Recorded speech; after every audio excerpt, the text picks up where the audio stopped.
Olá você, telespectadora, olá você, telespectador da TV Cultura. A partir de agora você acompanha a edição do Opinião Litoral desta sexta-feira.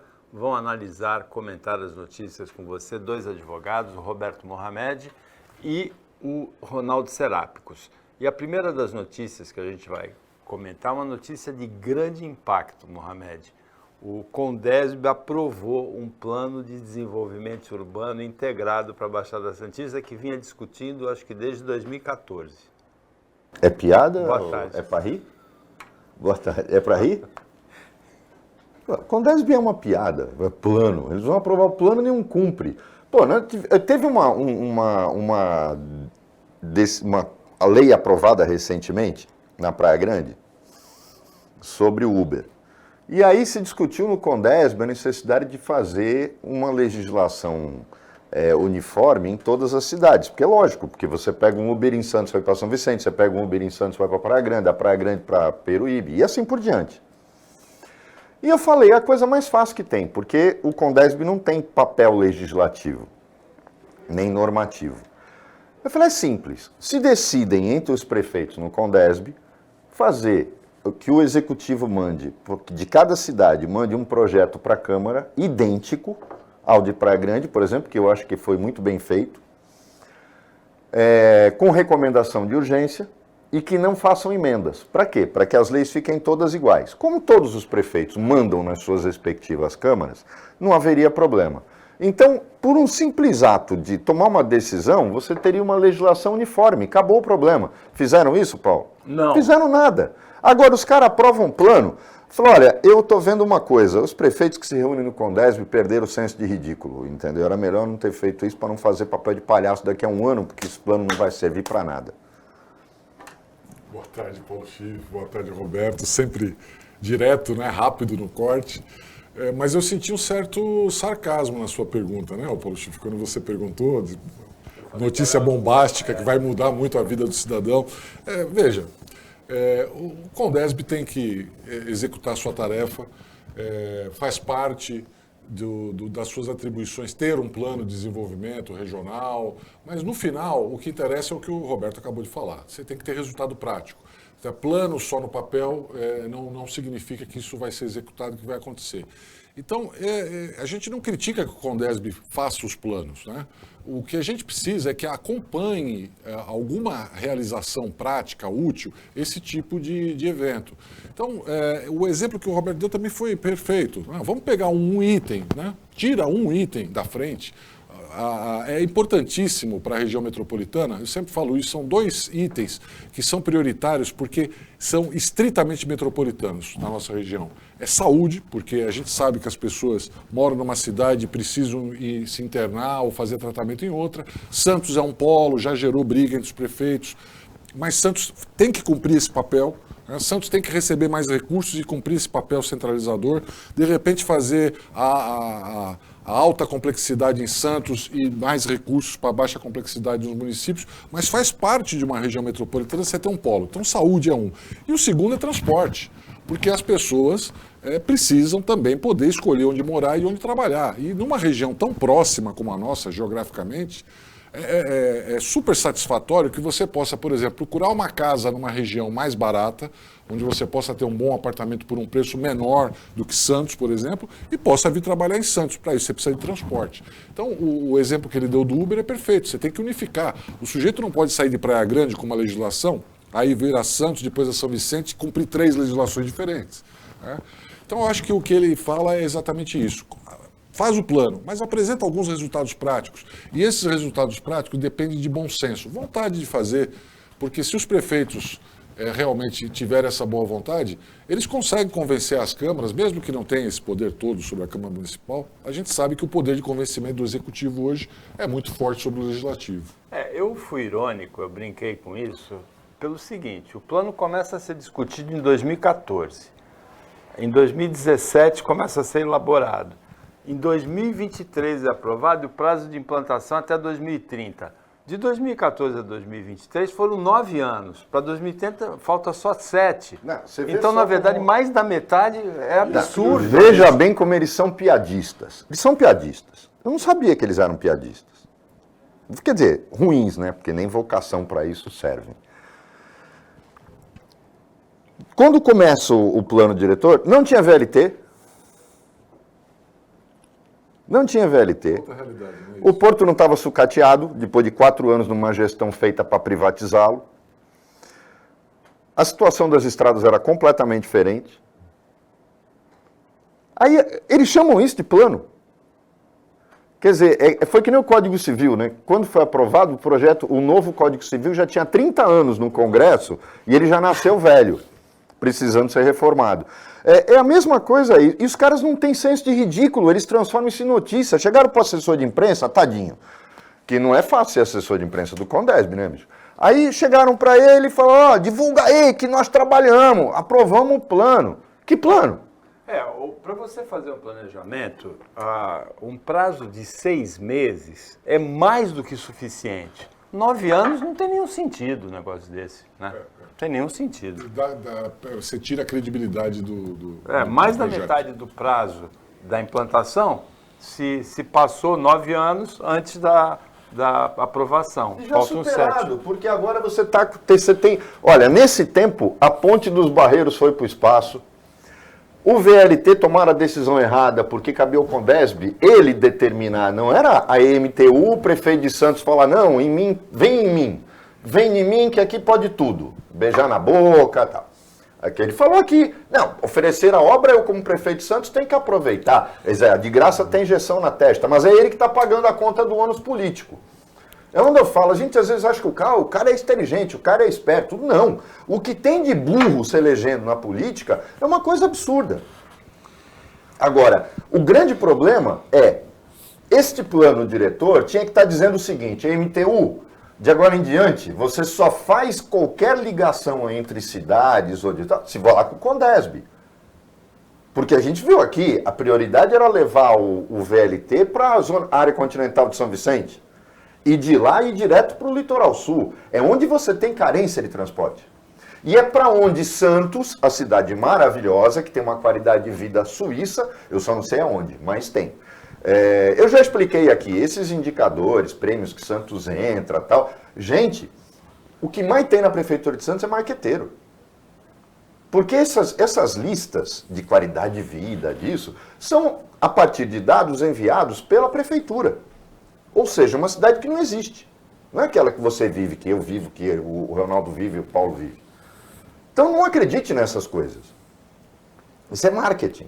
É que nem frente parlamentar, entendeu? E nada é a mesma coisa. É marketing. Agora, quando você chega para a MTU e fala, é para lá que você vai levar o VLT. Você não vai levar para cá. Ah, mas aí o prefeito de Santos vai berrar. Deixa ele berrar sozinho.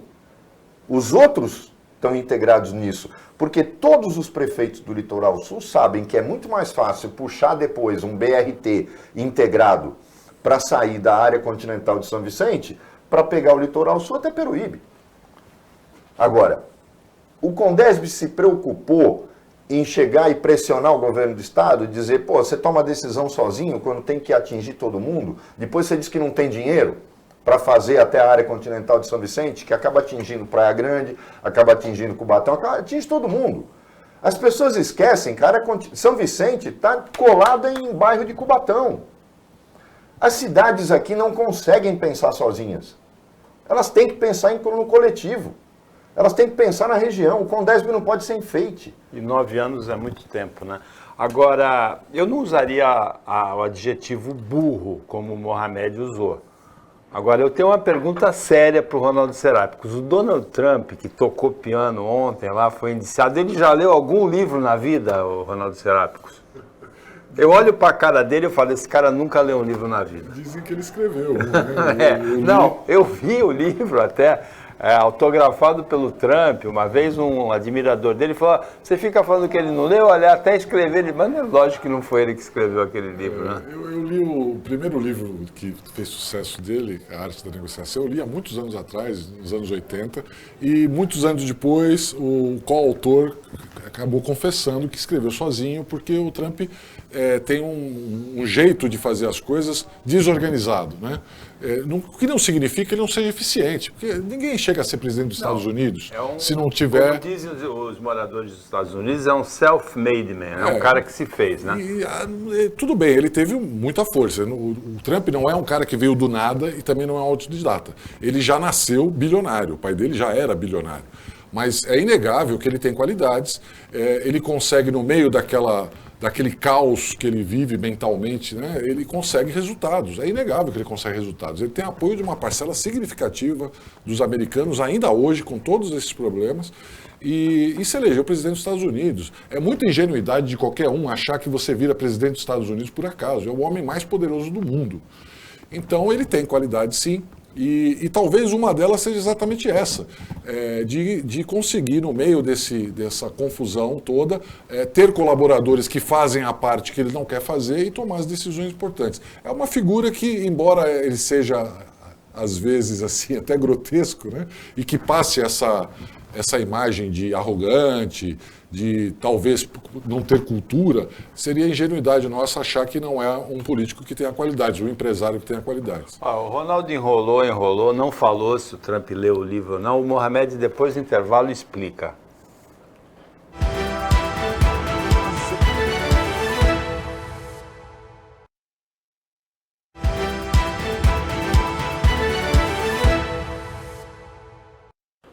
Aqui no intervalo, o Mohamed já explicou que não é só o Trump que não lê nenhum livro. Aqui no Brasil também tem. Agora, eu achei engraçado, Mohamed, porque o Trump, quando se... Eu sempre falei isso do Trump, que eu olho para ele e nunca leu nenhum livro. Aí, quando ele se elegeu presidente, um jornalista, Michael Wolff, pediu para acompanhar os 100 primeiros dias dele na Casa Branca, teve autorização do Trump, depois o Trump ficou bravésimo com ele. Ele escreveu um livro, Fogo e Fúria, descrevendo esses 100 dias. E ele disse que o Trump não é livre, ele não lê nem release, o jornalista falou. E o Lula também. O Bolsonaro não leu nem o do Ustra, que ele colocava ali como livro de cabeceira dele. A cabeceira era para segurar o telefone, estava recarregando do lado da cama. Só isso, nem o do Ustra ele leu. Mas chegaram a presidente da República. No caso do Brasil, o último presidente que nós tivemos foi o Fernando Henrique, talhado para aquilo. E aí é que eu digo uma coisa que para vocês dois. Os Estados Unidos tiveram uma sequência de bons presidentes. Por pior que eles fossem, eram pessoas que, no mínimo, podiam cometer vários erros, como foi o caso do Clinton. Não, do... Bush. O Bush filho. Mas eram caras que tinham um nível intelectual para serem presidentes. O Bush filho era inseguro. Ele era inseguro, diferente do pai. Tem uma coincidência que ninguém está vendo. Fernando Henrique ganhou pelo voto direto 2 vezes no primeiro turno. Então o povo sabe votar assim. O grande problema é o seguinte, coincide com tudo isso que está acontecendo no mundo, inclusive na Inglaterra, com tudo isso que está acontecendo no mundo, uma queda intelectual das pessoas, inclusive, e aí é uma coisa generalizada, com o advento das redes sociais. Vamos fazer um paralelo, não tem como a gente deixar de fazer um paralelo desse tipo. Depois que o Obama sai e o Trump entra, ele é sucedido pelo Biden, que era a pior opção do Partido Democrata.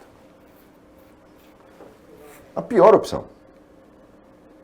Já está superado, tomou decisões erradas. Era um pouquinho melhor que a Kamala Harris, não era? Sim, mas aí estava no mesmo grupo.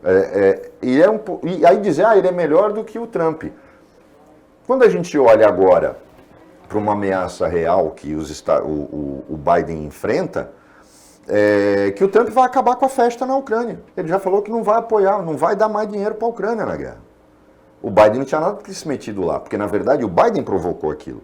Quando o Biden toma a decisão e deixa claro que ele vai apoiar a entrada da Ucrânia na OTAN e toma aquelas decisões, ele praticamente fez aquilo que ele queria, era o estupim. O Putin é que foi burro de ter ido na dele.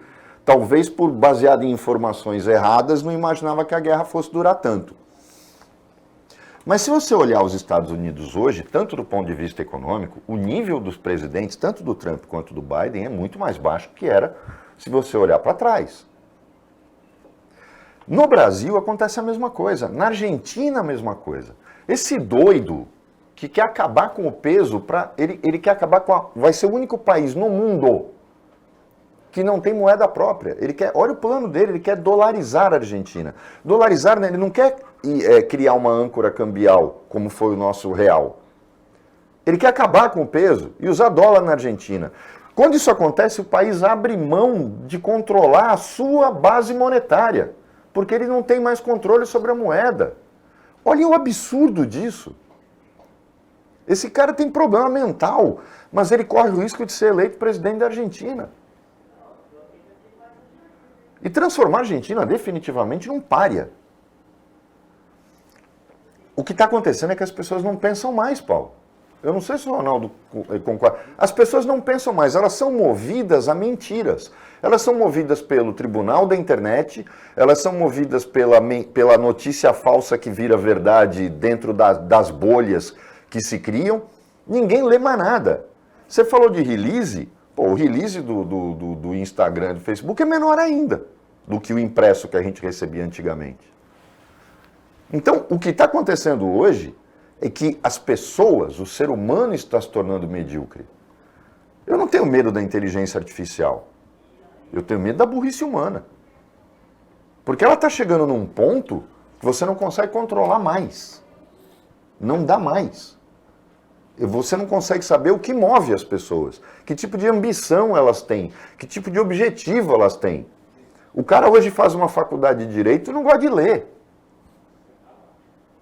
Antes já não gostavam de política, o que eu não entendo. Que eu falava, gente, vocês podem escolher moda, turismo, tem tanta faculdade boa aqui. Agora, vocês querem fazer direito e não gostam de política? Da onde vêm as leis? Isso não é conversinha. Gente, como é que eu não gosto de política? Eu não leio nada de política. Pô, mas as leis saem da onde? Do Congresso Nacional. São os políticos que fazem as leis que nos obrigam a ter que fazer o diabo para poder resolver o problema de um cliente. Aí você vai num concurso de comércio exterior, o cara está fazendo comércio exterior. Em qualquer faculdade. E você pergunta, você fala inglês, filho? Não. Você fala espanhol? Não. Nem português você fala direito, né? É. O que ele está fazendo comércio exterior? Ele vai fazer comércio exterior com quem? E aí as pessoas querem arrumar emprego, Paulo. Uma vez eu assisti a uma aula magna de um jornalista do Estadão, no curso de jornalismo da Católica de Santos, e ele disse assim, se vocês, alunos do primeiro ano, lerem um livro por semestre, quando vocês se formarem, vocês vão ser jornalistas diferenciados. Ele falou, não os livros do currículo, um livro, um romance, um livro histórico, um por semestre. E pior é que é verdade, né, Ronaldo? Eu lembrei de uma história, Paulo, quando nós começamos a fazer programas de rádio, muitos anos atrás, né? O tempo voa, e as estagiárias de jornalismo, elas achavam interessante que eu falava de qualquer assunto, né? Eu tenho a minha área de atuação, mas às vezes a pauta fugia, falava de outros assuntos. Como é que você consegue falar de todos os assuntos? As meninas vieram me perguntar. Eu falei, eu leio 2 jornais. Só isso? Só isso. Eu lia 2 jornais. Eu lia um jornal local e um jornal estadual. É uma coisa simples, as pessoas se assustam com a informação está disponível. É a revista semanal também, né? Pois é, nem isso eu não fazia, nem isso eu fazia. De vez em quando que eu pegava uma Veja, uma Isto É, mas é que assim, há uma restrição geral, as pessoas não estão dispostas a ler nem o básico. E aí, esses 2 fenômenos que aconteceram no mundo, eles estão interligados. O primeiro, na política, acontece de ciclos em ciclos. A cada geração isso volta, é uma forma recorrente, que é o populismo.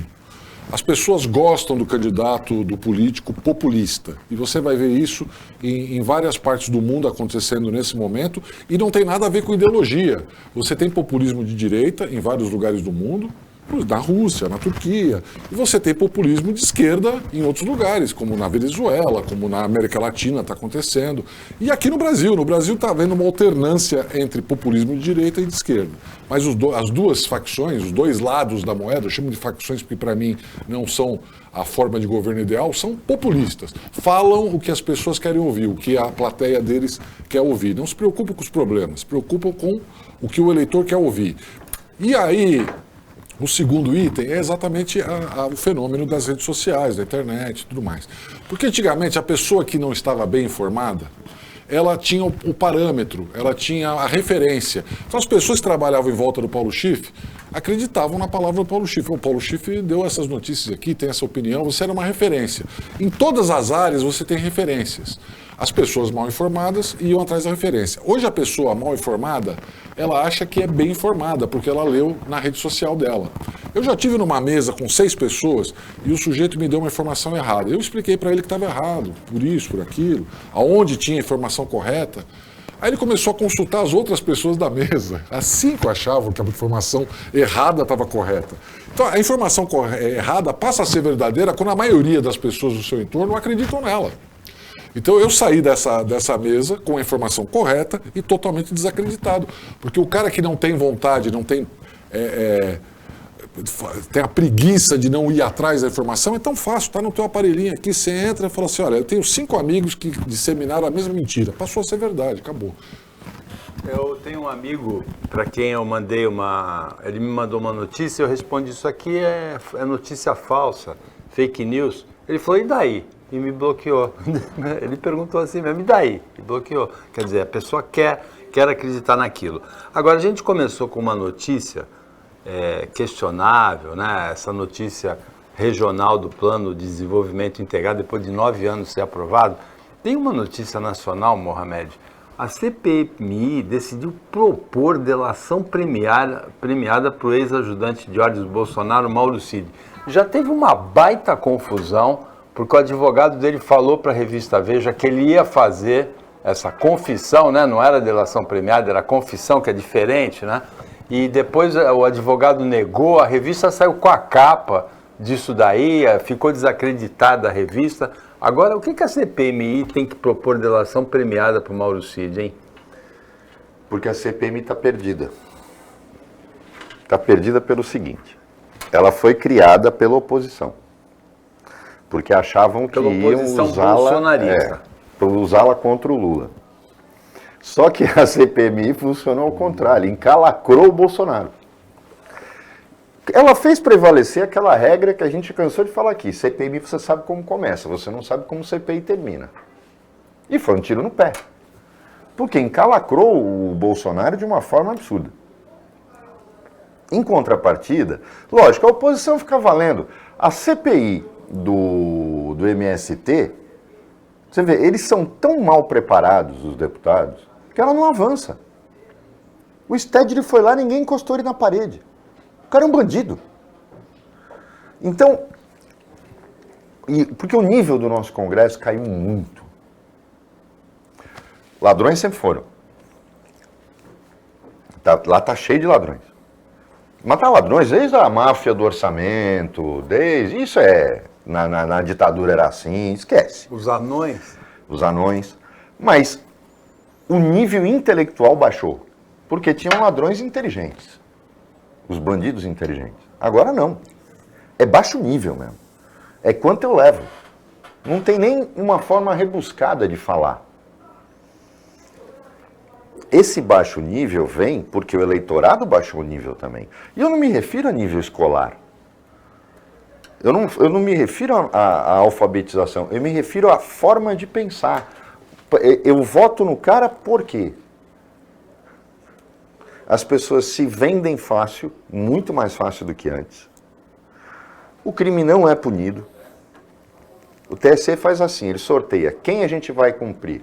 Ah, nós vamos caçar fulano, por uma bobagem, mas vai caçar, o resto todo a gente pega e a gente usa esse aqui para dizer, ó, como nós trabalhamos. É assim. Quer dizer, você não consegue avançar no exercício de cidadania no Brasil. Por quê? Porque as pessoas estão emburrecendo. É um fenômeno mundial? É. Mas no Brasil ele está ultrapassando todos os limites. E aí os caras agora querem fazer delação para um cara que ia confessar, porque ele já está encalacrado. Para que eu vou oferecer delação premiada para o cara que eu condenei? Ou que eu tenho condição de condenar? Não dá para entender. O Opinião volta depois do intervalo, que é bem rapidinho. Fica com a gente.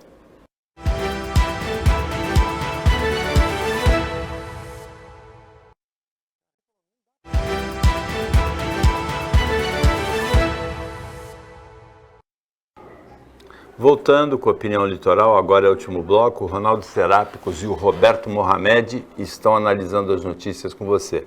Serápicos, no bloco anterior o Mohamed falou que o TSE sorteia um para caçar e deixa os outros, né? E o TRE, que não é o TSE, mas a letra é até junta, né? RS no alfabeto lá, regional e superior, né? Tribunal Regional Eleitoral, Tribunal Superior Eleitoral. Ele reprovou as contas de campanha do deputado Alberto Mourão. Tem ainda a defesa. Será que foi o Mourão que foi sorteado lá? Às vezes dá essa impressão, mas veja, a legislação hoje eleitoral, das campanhas, da prestação de contas, é muito rigorosa. E aí, muitos candidatos honestos reclamam disso, porque se o cara quiser fazer errado, ele faz e ninguém pega. E quem tenta fazer certo, eventualmente com um erro, uma nota que escapou, um contrato mal feito, ele acaba encalacrado, acaba tendo as contas reprovadas. Então, ficou uma coisa estranha, né? Então, porque realmente o sistema é muito fácil de você ter documentação que comprove uma coisa que não existiu e às vezes quem faz tudo certo acaba tendo problemas. Então vamos esperar a defesa do deputado Mourão. Existe a possibilidade das contas serem aprovadas com ressalva, é comum, é previsto na legislação. Se você comete pequenos erros que não caracterizam fraude, dolo, intenção de fraudar o sistema eleitoral, um erro de conta, um documento que acabou não correspondendo ao que seria o exigido, né? Ao invés de ter uma nota fiscal, você tem um recibo. Então, é possível o tribunal, diante de justificativas, percebendo que não houve a intenção de fraudar e não houve prejuízo ao processo eleitoral, aprovar as contas com ressalvas. É um dispositivo que existe na legislação. Então, vamos aguardar a defesa do deputado e eu espero que seja uma dessas possibilidades, né, de que realmente tenha acontecido um equívoco, um erro aí, porque a legislação é muito rigorosa hoje. Mohamed, as redes sociais, você falou do Tribunal da Internet. Você não perguntou para mim, deixou a pergunta só para ele. Não, as redes sociais ferveram ontem com o voto do Cristiano Zanin contrário à descriminalização da maconha no Supremo. Ficou 5-1 a votação. Agora, eu lendo as notícias, eu acho que eu não consigo nem entender. Teve deputado do PT que reclamou da indicação porque o Zanin faz questão de enfatizar que é casado há 20 anos com a mesma mulher, o que reforça o traço conservador dele. Passou do ponto, né? É ridículo demais, né? Mas o influencer Felipe Neto também se manifestou, você viu a manifestação dele? Que o Lula precisa escolher melhor, porque as causas sociais são caras para o PT, não pode pôr um sujeito conservador como ele, mas que ainda acredita numa regeneração, não é bem regeneração a palavra, nos próximos votos do Zanin. A coisa ferveu, mas foi ridícula. Aí é que tá, as pessoas esquecem que a opinião pessoal. Você é casado há quantos anos? 10. Metade também conservador demais. Sabe o que é? É uma coisa. Vamos colocar as coisas. Muita gente fala liberal na economia, conservador nos costumes. Tá? As pessoas não precisam ser conservadoras ou liberais, ou progressistas, ou modernas. Você tem convicções. Convicções não têm cor. Convicções são moldadas pela tua experiência de vida, junto com personalidade, uma série de coisas. Eu, por exemplo, acho, não é que eu seja moderno, progressista e tal. Eu acho que cada um é dono da sua própria vida. Eu nunca entendi maconha ser proibida, o consumo da maconha ser proibido, e a bebida alcoólica ser liberada. Eu não consigo entender.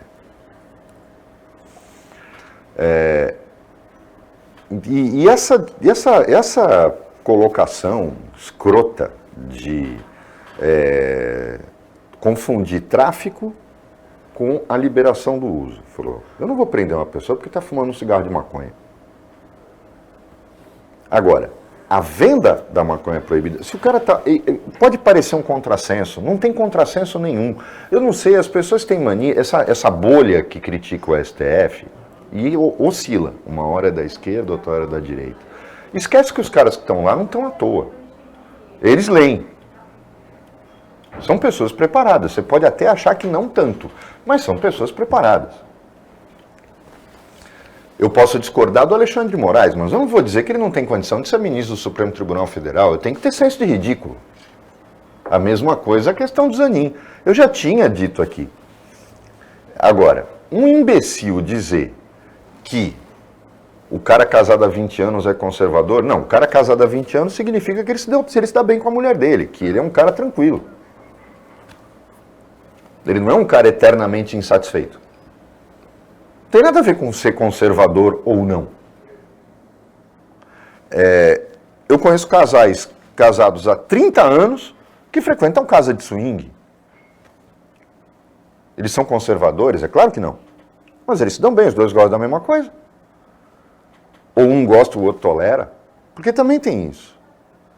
Então vamos colocar as coisas no seu devido lugar. Não, a gente pode discordar de alguém. A gente pode discordar fortemente de alguém.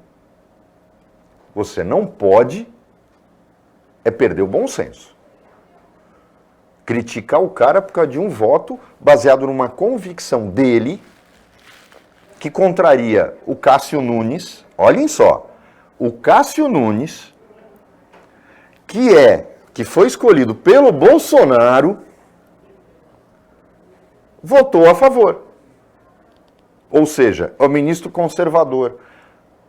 Não dá para entender. O Bolsonaro, que vocês vão dizer, os conservadores, vamos lá. O Bolsonaro disse que preferia ter um filho traficante do que viado. Lembra dessa frase? Ora, se o cara é tão boçal a ponto de preferir que o filho usasse droga e traficasse do que ter uma opção sexual diferente, não sei se lógico, jamais estaria, mas por que o ministro que ele indicou não pode votar a favor da liberação do uso da maconha? Gente, é bem claro, o que a gente tem que ter é uma legislação rigorosa em relação ao tráfico. E no caso da maconha, tem que ser muito bem pensado. Porque eu insisto, só o desconhecimento faz com que as pessoas comparem maconha com cocaína, maconha com heroína. A maconha é completamente diferente, os efeitos são completamente diferentes. A nossa indústria de tabaco está preparada para produzir legalmente cigarros de maconha há 50 anos. Eu estou errado, será? Isso geraria imposto, fazia uma série de coisas. E vou dizer mais. Vai ter um monte de gente dizendo que esse cara deve ser maconheiro. Não, é bem claro. Lógico, a gente é a soma das nossas experiências. Quando eu fazia pós-graduação no Mackenzie, antes do mestrado, foi a minha primeira pós em Direito Empresarial, eu conheci um grupo que estava fazendo a pós lá, e todos trabalhavam em grandes escritórios de advocacia. E todos eram preparadíssimos. Alguns deles tinham uma avidez por literatura jurídica e filosófica muito maior do que a minha, mas infinitamente maior do que a minha. Eu sempre gostei de ler, desde criança, mas esses caras eram brincadeira. Todos fumavam maconha. Isso não afetava o fato de serem profissionais brilhantes e estudantes brilhantes. Eu acho que o tribunal da internet é que tinha que parar com essa mediocridade movida por eu votei no Bolsonaro, eu tenho que ser contra a maconha, eu tenho que ser a favor de privatização, porque não foi nada disso que aconteceu. Paulo, eu acho que tem uma questão técnica aí, e por isso que eu voto junto com o Zanin. Eu não sou conservador, mas votaria como o Zanin. Por dois motivos. Primeiro, não tem nada a ver com encarceramento. As pessoas falam, vai prender. Não vai prender. Você tem que ter uma pena para o usuário diferente, evidentemente. Tem que ser uma prestação de serviço, tem que ser obrigar o sujeito a fazer uma terapia para saber se realmente aquilo vai ser bom para a vida dele ou não. Tal. Ninguém vai ser preso pelo porte de 30, 20, 10 gramas nem de outras drogas mais pesadas, muito menos a maconha. Né? Agora, hoje, eu até posso concordar com você, Roberto, que a maconha não deveria ser considerada uma droga ilegal.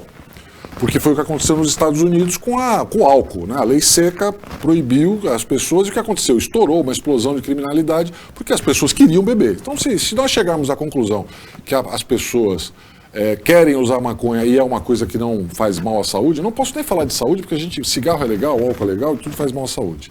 Mas enquanto na lei prevê que a maconha é droga e é proibida, você não pode liberar o usuário. Porque quando você libera o usuário totalmente de pena, descriminaliza, não é ir para cadeia, é ter uma pena proporcional. Você beneficia o traficante, porque você parte do seguinte princípio: só o bandido pode fazer a maconha, pode vender maconha. As pessoas honestas não podem vender maconha. Quando acabaram com a lei seca nos Estados Unidos, acabaram com a criminalização da produção.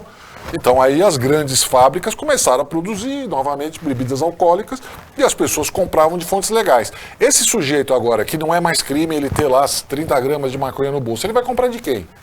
Ele não pode ir na loja, que nem Amsterdã, entrar numa loja e comprar. Ele vai comprar do bandido. Então nós estamos beneficiando só o bandido, mais ninguém. O problema está aí. A gente não avança no sentido de uma mudança total. E isso não cabe ao judiciário. Isso é para o Congresso Nacional. É o Congresso Nacional. Ele deve fazer um debate, discutir. Então o que o STF está fazendo agora é tapar um buraco. É tapar um buraco dizendo que, olha, você não pode colocar na cadeia o sujeito que foi pego lá com um cigarro de maconha. Não dá. Agora, dizer que não é crime, para mim está errado. É crime com uma pena diferenciada, uma pena de prestação de serviço, vai fazer um curso, vai ver se é isso que tu quer para a tua vida mesmo, sei lá. Então, o argumento, por exemplo, da esquerda que vai estourar o encarceramento do Brasil, as prisões vão explodir por causa da maconha, isso é bobagem, não tem ninguém preso por causa de uso de porte de maconha. Agora, o traficante está batendo palminha para essa decisão, porque agora ele tem o monopólio da venda para as pessoas que vão poder comprar à vontade, porque não é mais crime. Eu acho muito estranho nessa história o comprador poder comprar e o vendedor estar cometendo um crime. Vamos ver como é que se operacionaliza isso. O Serápicos até me explicou que nos Estados Unidos aconteceu isso também com a bebida, né? Não é privilégio do Brasil. A gente já está no limite do tempo, mas eu gostaria de escutar um pouquinho, Mohamed, sobre a Heineken, que vendeu por €1 a operação na Rússia, que valia 300 milhões de euros, 1,5 bilhão, e sai do país. A Heineken tinha esse projeto desde que a Rússia invadiu a Ucrânia. Uma decisão da empresa tomada por ela, que não tem sentido do ponto de vista empresarial, mas eu acho que o negócio não é bem esse, não. Tem coisa embaixo do pano. Uma empresa como a Heineken não ia vender uma operação desse valor. Como é que ela vai jogar esse prejuízo na holding? Então está na cara que a notícia foi dada pela metade. Tem uma compensação que não foi muito bem esclarecida até agora, porque nenhuma empresa multinacional, e ela está ligada a uma holding, iria vender uma operação desse valor por €1. Mas nunca isso iria acontecer. Isso é mentira. Isso, para mim, é jogada, é uma fraude, tem que ser investigada, inclusive, de fora internacional, porque está na cara que tem alguma coisa por baixo do pano. Essa notícia é claramente um golpe. Com certeza, não digo golpe, mas é uma reportagem pela metade. Com certeza, é muito comum a venda de empresas por $1, por R$1, por €1. Simbólico, porque você tem um acordo de outro tipo. Então, por exemplo, empresas endividadas são vendidas por $1, o comprador assume a dívida. Empresas que tenham um conglomerado, você cede direitos de um lado, vende aqui por $1. Então, está faltando explicação nessa história. E, de qualquer forma, pode ser que faça parte dessa negociação uma jogada de imagem para a Heineken, que ela se fortalece no restante da Europa, onde ela é um grande mercado, principalmente Estados Unidos e o oeste europeu, e Brasil também, hoje é um grande mercado para a Heineken, e isso talvez, é que para nós aqui não vamos dar bola, mas talvez o americano e o europeu veja com simpatia essa saída deles da Rússia nesse momento de guerra. Mas com certeza está faltando alguma coisa nessa história. Chegamos ao final da Opinião Litoral, agradecendo a participação, as análises, os comentários do Roberto Mohamed e do Ronaldo Serápicos, o trabalho da equipe técnica e de jornalismo do Sistema Costa Norte, e agradecendo a você que acompanhou a gente em mais essa edição. Até segunda-feira, nesse mesmo horário. Antes, um abraço para o Roberto, nosso telespectador lá da Lotérica Morelli, ali do lado do Shopping Pátio Iporanga, em Santos, fã do Mohamed. Um abraço para o Roberto. E para você, telespectadora, até segunda-feira, nesse mesmo horário, depois do Jornal Litoral. E um ótimo final de semana para você, que você merece.